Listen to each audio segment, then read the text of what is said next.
আসসালামু আলাইকুম। আজ আমি নিয়ে আসলাম নতুন একটি রেসিপি, শুধু আলু দিয়ে পরোটা। চলুন দেখে আসি।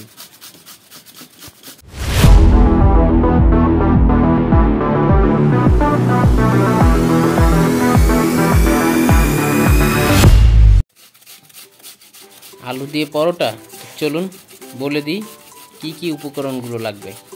প্রথম 3-4টা আলু নিয়ে নেবেন। আলুগুলো ভালো করে কুচি করে নেবেন। এটা চাইলে আপনি হাত দিয়েও করতে পারেন কিংবা মেশিন দিয়েও করতে পারেন। তো এগুলো ভালো করে ধুয়ে নেবেন।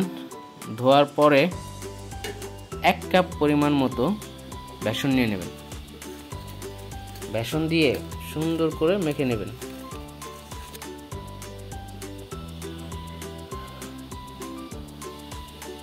মাখা হয়ে গেলে তারপর স্বাদ অনুযায়ী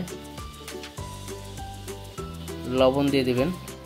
তারপর দিয়ে দিবেন কাঁচামরিচ, পরে দিয়ে দেব টমেটো,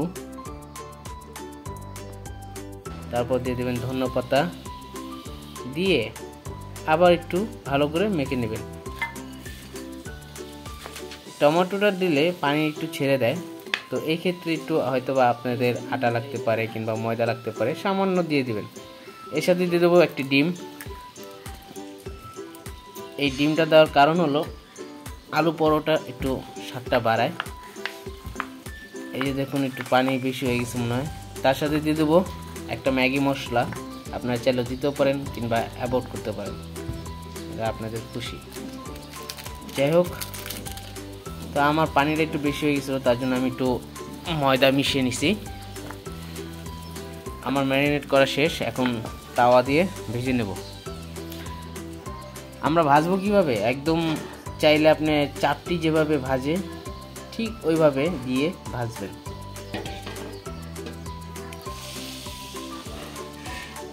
এই যে চাপটির মতো দিয়ে দিচ্ছে।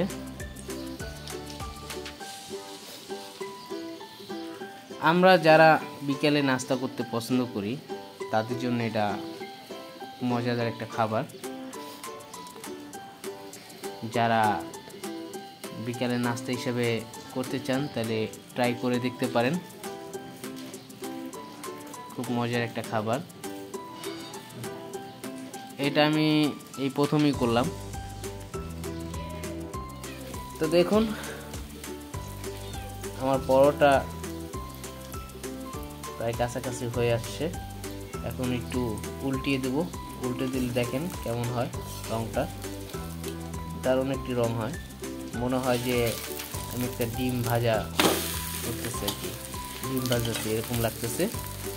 আসলে ডিম না, এটা আলুর পরোটা। আপনারা হয়তো ভাবতে পারেন আমি আটা অনেক দিছি কিংবা ময়দা অনেক দিছি, আসলে না, সামান্য দিছি, একদম পরিমাণ মতো দিছি। মানে পরিমাণ মতো বলতে 1 কাপ মতো বেসন, 1 কাপ ময়দা, এটা দিয়ে তারপর আমি করতেছি এই আলু পরোটাটা। এরকম করে কয়েকটি ভেজে নেব। পরপর ভেজে নিয়ে দেখবো বলতে কি মানে তারপর আপনারা চাইলে একটা চাটনি করতে পারেন আপনাদের মন মতো। তো আমার মন মতো হলো আমি একটু তেঁতুলটা পছন্দ করি বেশি, টক জাতীয়টা, তার জন্য আমি টকটাই তৈরি করতেছি। তো আপনারা যেটা পছন্দ করেন সেটাই করেন, কোনো অসুবিধা নেই। আর চাইলে আপনারা ট্রাই করে দেখতে পারেন।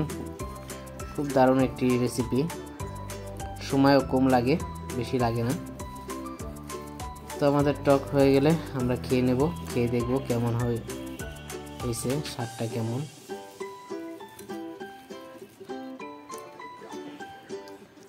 তো আমাদের টক বানানো শেষ, এখন খেয়ে দেখব কেমন হচ্ছে।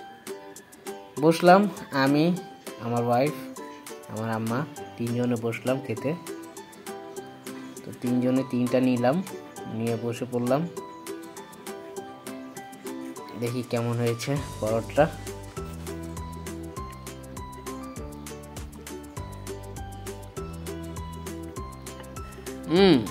খুব মজা, বুঝতেই পারবেন না যেটা আলুর পরোটা।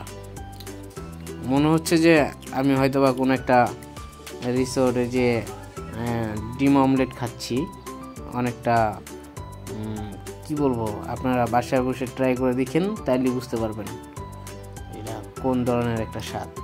তো আশা করি ব্যাপারটা বুঝতে পারছেন। তো আজকের ভিডিও এই পর্যন্তই। ভালো থাকবেন, সুস্থ থাকবেন, আল্লাহ হাফেজ। পরবর্তী ভিডিওর জন্য অপেক্ষা করবেন।